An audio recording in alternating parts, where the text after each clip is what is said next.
Hello everyone, स्वागत है हमारे यूट्यूब चैनल पे। आज हम चैप्टर 2 करेंगे जिसका नाम स्ट्रक्चर एंड फिजियोग्राफी है।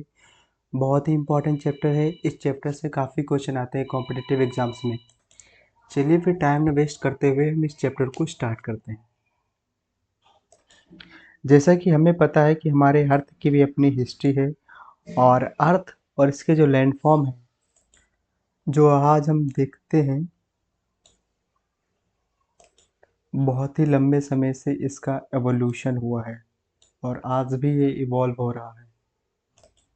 और करंट एस्टिमेट ये शो करते हैं कि हमारी अर्थ जो है अप्रॉक्सीमेटली 4600 मिलियन ईयर्स ओल्ड है।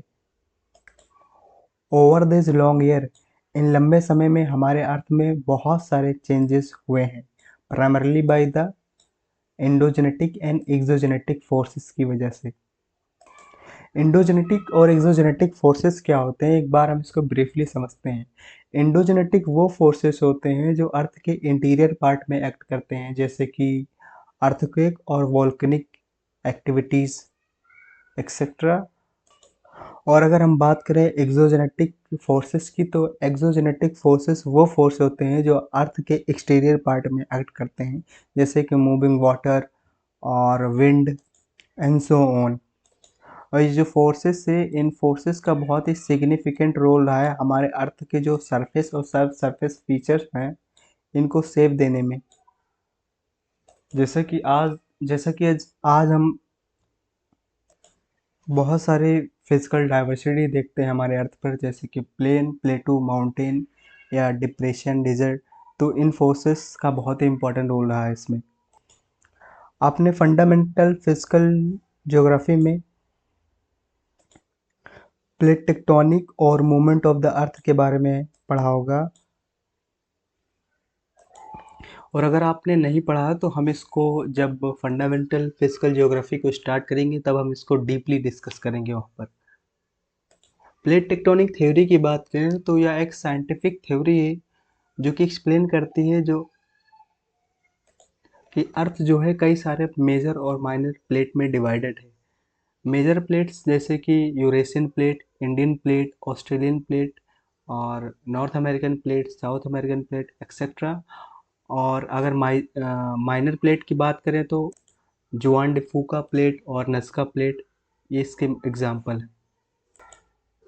आप क्या आपको पता है कि इंडियन प्लेट जो कि वो साउथ में हुआ करती थी इक्वेटर के, और क्या आपको ये भी पता है कि it was much larger in size और ऑस्ट्रल प्लेट इसके पार्ट थी।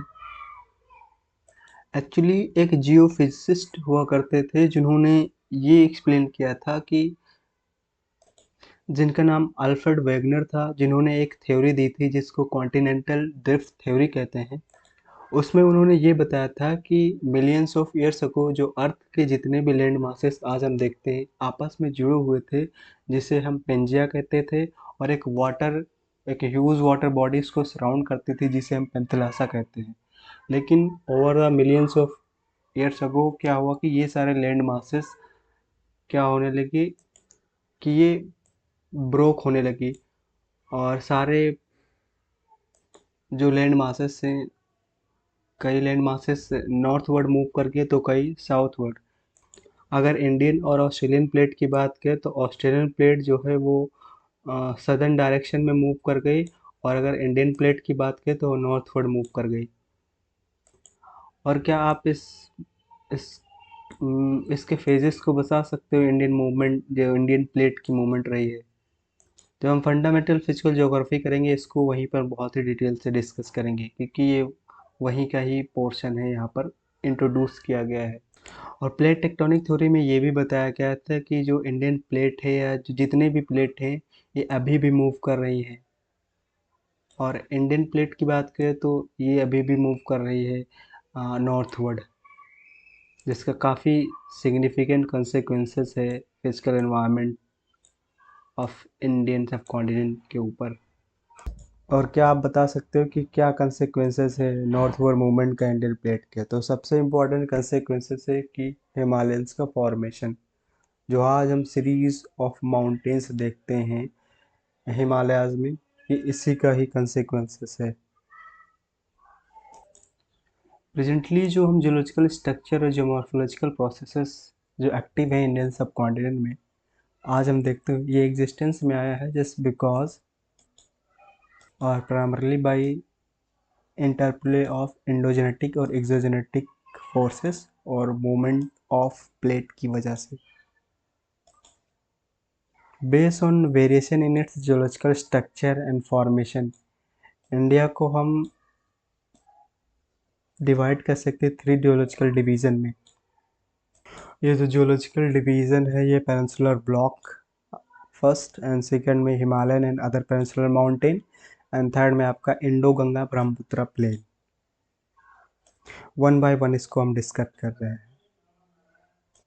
पेनिनसुलर ब्लॉक की अगर बात करें तो नदर्न बाउंड्री जो है पेनिनसुलर ब्लॉक की, ये एक इरेगुलर लाइन है जो कि रन करते हैं Kutch along the western flank of Aravalli range near Delhi, और रफली पैरेलल जाती है यमुना एंड गंगा के साथ में राजमहल हिल तक और गंगा डेल्टा तक।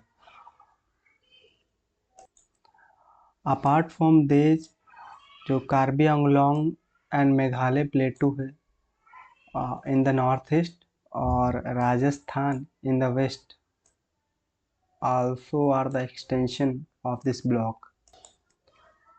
Northeastern part are separated by the Molda Fault in West Bengal from Chotanagpur Plateau. जो नॉर्थ ईस्टर्न पार्ट है वो सेपरेट करता है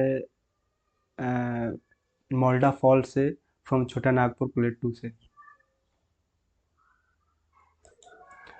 और राजस्थान में जो डेजर्ट और अदर डेजर्ट लाइक फीचर जो हम देखते हैं, इसी का ही एक्सटेंशन है।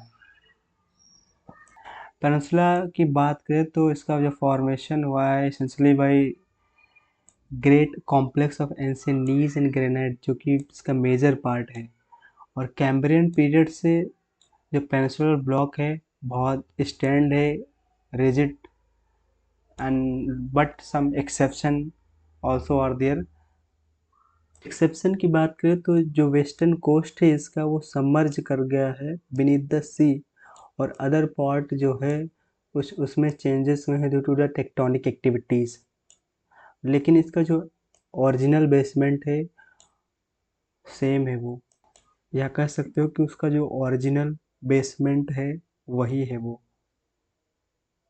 उसमें कोई भी फ़र्क नहीं पड़ा है। एज अ पार्ट ऑफ इंडोस्टेनल प्लेट इसमें बहुत सारे वर्टिकल मूवमेंट हुए हैं, जैसे कि, और इसमें ब्लॉक फॉल्टिंग भी हुई है। रिफ्ट वैली ऑफ नर्मदा और Tapi and Mahanadi Satpura block mountain इसी का ही एग्जाम्पल है।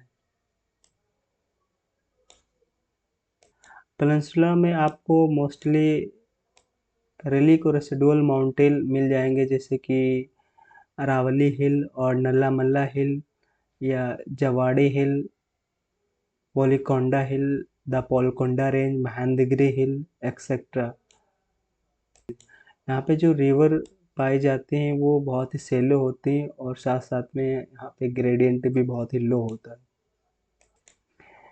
आप अवेयर होंगे calculating the method of the gradient, और क्या आप कैलकुलेट कर सकते हो gradient of Himalayan and peninsular river, और इसका क्या इसको कंपेयर कर सकते हैं? तो अगर पेनिनसुलर और हिमालयन रिवर की बात करें तो हिमालय क्योंकि बहुत ही ज़्यादा हाइट है इसलिए वहाँ का ग्रेडियंट बहुत ज़्यादा है, और अगर पेनिनसुलर रिवर्स की बात करें तो यहाँ पे बहुत ही लो ग्रेडियंट, क्योंकि हिमालय के कंपेरेबल यहाँ पे हाइट कम है, यहाँ पे रिवर जो है बहुत ही सेलो होती है, जिसकी वजह से यहाँ पे ग्रेडियंट भी बहुत ही कम होता है। Most of the east flowing river जो होती हैं वो डेल्टास फॉर्म करते हैं before entering the Bay of Bengal. Deltas form by the Mahanadi Krishna and Godavari इसके एग्जाम्पल हैं। Himalaya and other peninsular mountain की अगर बात करें तो Himalaya along with other peninsular mountain are young, weak and flexible in their geological structure। अगर हम कंपेयर करते हैं हिमालयन माउंटेन को पेनिनसुलर माउंटेन, तो ये यंग हैं, वीक एंड फ्लेक्सिबल हैं, unlike the rigid and stable peninsular block. Consequently, they are still subject to interplay of exogenic forces, जिसकी वजह से डेवलप्ड हुआ है fault, fall and thrust plane. ये जो माउंटेन्स हैं ये टेक्टोनिक है, टेक्टोनिकली इनका ओरिजिन रहा है, जो कि डाइसेक्ट किए जाते हैं fast flowing river which are there in youthful stage. Various landform जैसे कि गॉर्जेस हो गए, वी शैप्ड वैली हो गई या रैपिड वाटरफॉल हो गया etcetera, are indicative of this stage. Indo Ganga Brahmaputra plain की बात करें तो जो थर्ड जियोलॉजिकल डिवीजन है इंडिया का वो है plain form by the river Indus, Ganga and Brahmaputra. अगर हम इन प्लेन्स की बात करें तो ये ओरिजिनली एक जियो सिंक्लाइंड डिप्रेशन हुआ करती थी, जो कि अपनी मैक्सिमम डेवलपमेंट अटेन की है during the third phase of Himalayan formation approximately 64 million years ago. Since then ये जो हिमालयन एंड पेनिनसुलर रिवर हैं ये सेडिमेंट ला ला के इसको ग्रेजुअली फिल्ड किया है इस प्लेन को। एवरेज डेप्थ की बात करें ऑफ अलुवियल डिपॉजिट की इन दिस प्लेन तो 1000 to 2000 मीटर है। अब डिस्कशन से ये प्रूव होता है कि इंडिया में बहुत सारे वेरिएशन देखने को मिल जाएंगे in terms of this geological structure, जिसका काफ़ी इम्पैक्ट रहा है इसके रिलेटेड एस्पेक्ट पर। Relief in physiography has been greatly influenced by the geological and geomorphological processes जो एक्टिव है इंडियन सब कॉन्टिनेंट में। इसका बहुत ही इम्पोर्टेंट इन्फ्लुएंस रहा है जो जियोलॉजिकल और जियोमॉर्फोलॉजिकल प्रोसेसेस एक्टिव है हमारे इंडियन सब कॉन्टिनेंट में। हमारे रिलीफ और फिजियोग्राफिक फीचर हमें देखने को मिलते हैं इसके फॉर्मेशन में। फिजियोग्राफी जो होता है of an area is outcome होता है वो structure, process and stage of development का। The land of India is characterize by the great diversity in physical features. तो इंडिया में बहुत सारे फिजिकल डाइवर्सिटी जैसे को देखने को मिल जाएंगे। नॉर्थ में आपको वास्ट एक्सपेंस रच topography consisting of series of mountain ranges आपको दिखने में यहाँ पे बहुत ही हाई पीक मिलेगी, ब्यूटीफुल वैली और डीप गॉर्जेस आपको देखने मिल जाएगी। और साउथ की बात करें तो ये कंसिस्ट करता है stable table land with high dissected plateau आपको देखने मिल जाएंगे, denuded rocks and developed series of scraps. और इन दोनों के बीच में नॉर्थ इंडियन प्लेट लाई करता है। Based on this macro variation, India can be divided into following physiographic division।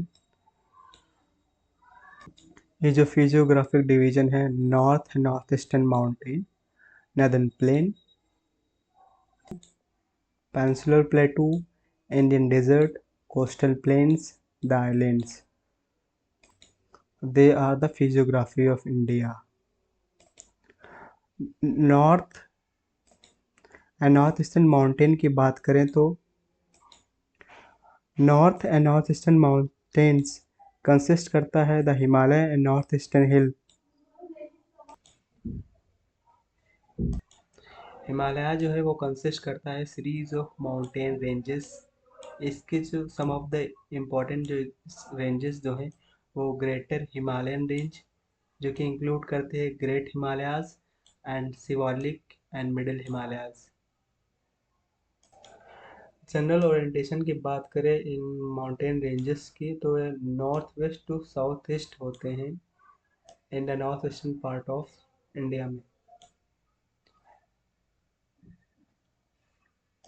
Himalaya जो है वो दार्जिलिंग और सिक्किम रीजन में इसका जो डायरेक्शन जो लाई करता है वो ईस्ट वेस्ट डायरेक्शन है, जबकि इन Arunachal Pradesh, They are from southwest to northwest direction. Nagaland, Manipur और मिजोरम की बात करें तो इसकी जो डायरेक्शन है नॉर्थ टू साउथ डायरेक्शन है। अप्रॉक्सीमेट लेंथ की बात करें ग्रेट हिमालयस की, जिसको हम सेंट्रल एक्शन रेंज भी कहते हैं, यह है 2500 किलोमीटर इट्स वेस्ट। और इसकी विड्थ की बात करें तो ये वरी करती है 160 to 400 kilometre from north to south.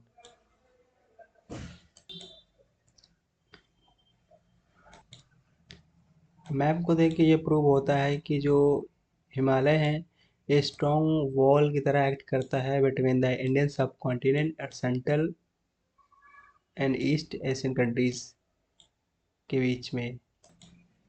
Himalaya की बात करें तो Himalaya is not only the physical barrier, they are also the climatic, drainage and cultural barrier भी में भी इसका बहुत ही इंपॉर्टेंट रोल रहा है। क्या आप आइडेंटिफाई कर सकते हो impact of Himalayan and other on the Jio environment of countries of south Asia? तो इसका बहुत बड़ा इंपॉर्टेंट रोल होता है हमारे यहाँ जो मानसूनल विंड आती है, जिसकी वजह से ह्यूज क्वांटिटी में वाटरफॉल होता है या रेनफॉल होती है इसमें। और इसके साथ साथ में हिमालय जो है साइबेरियन जो कोल्ड विंड होती है उससे भी प्रोटेक्ट करती है इंडियन सब कॉन्टिनेंट को। क्या आप फाइंड आउट कर सकते हो other geo environment divide in the world? इसका बेस्ट एग्जांपल है Andes mountain in South America